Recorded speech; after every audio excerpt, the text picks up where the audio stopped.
Hello, everyone. I'm so happy to be here to talk with you about the connections between menstruation and the Sustainable Development Goals, or SDGs. The SDGs were adopted by world leaders in 2015. There are 17 goals related to poverty, health, education, etc. And they're often represented by a ring, like you see here, to show how they are interconnected. They cover the whole world, that is, they cover countries like Uganda, which is a low-income country, but also high-income countries like Denmark. So to me, that's a little bit moving, actually, to have such a universal endeavor. We are in this together. But what does that have to do with menstruation? We could probably show how inadequate menstrual health management negatively affects just about all of the 17 SDGs. But here we will select, just a few and focus on Uganda. So let's start with poverty. Poverty elimination is the first SDG goal, and with good reason. It affects everything. It really is a ring. But why is that important for menstruation? Well, people have always menstruated, and traditionally they have used products which cost nothing.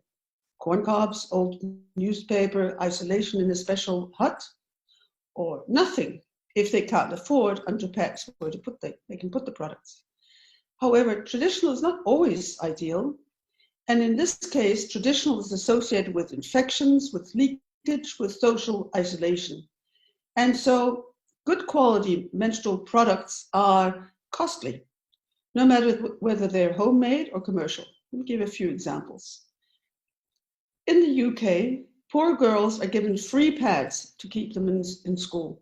And this is the UK, a rich country. In Uganda, reports from one refugee settlement are that refugees receive menstrual products, but they do so only for the first 3 months after they arrive. After that, they continue to receive food rations every month, but they need cash. So they take those food rations to market and sell them for $4. Then they use $1.6 to buy pads. This is surely a sign of desperation, since then they have no food. And in Bangladesh, factory workers are reported to take hormonal contraceptives to stop menstruation.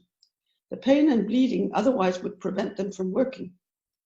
And in India, recent reports are that sugarcane cutters are resorting to having their uterus removed for the same reason. Let's look then at health, the health goal number 3. Poverty also reaches into that, of course. We all know or can imagine that transactional sex, that is sex in exchange for money or favors, can increase the risk of transmitting HIV. Yet there's quite a bit of evidence that girls resort to it if they have no other source of cash. And the younger and the poorer, the higher the risk. There's also connection to family planning. A large number of women discontinue contraception because they're concerned about side effects. And that includes menstrual irregularities, which are actually quite common. For example, long-acting hormonals cause spotting, and then sex is forbidden, so they can't afford that. And of course, again, a major problem is pain, debilitating pain, dysmenorrhea.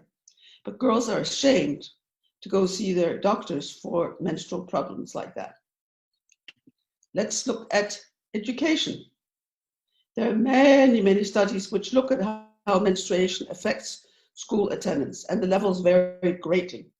Here's just one from Uganda, which finds that girls miss school 28%, that's more than a quarter, on period days, versus 7% on non-period days. And perhaps just as important as absenteeism is participation. Another study from Uganda found that 64.7% of girls avoided standing up in class to answer questions during their periods. And that is, of course, a very important part of participation in Ugandan schools. And the reason was that they feared that they would be ridiculed by classmates if they spotted or smelled.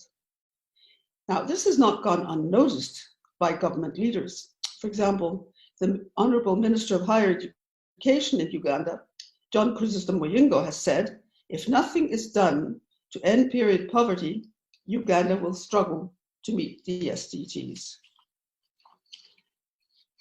Let's look at gender and equality. Let me give a few examples of this pretty complex issue. Government leaders are also very aware of the issue of child marriage.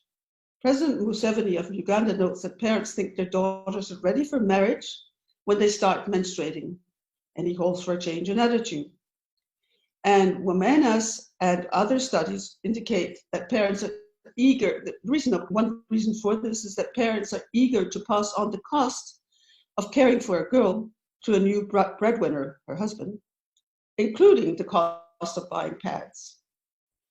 But some of the most compelling evidence, to my mind, is to hear girls talk about fear and shame related to menstruation. They talk about that in every sentence when you ask them about their experience. Now, shame does not exist only in the mind of the girl, it's also in the minds of her surroundings. And that's one reason that Womena places great value on the involvement of men.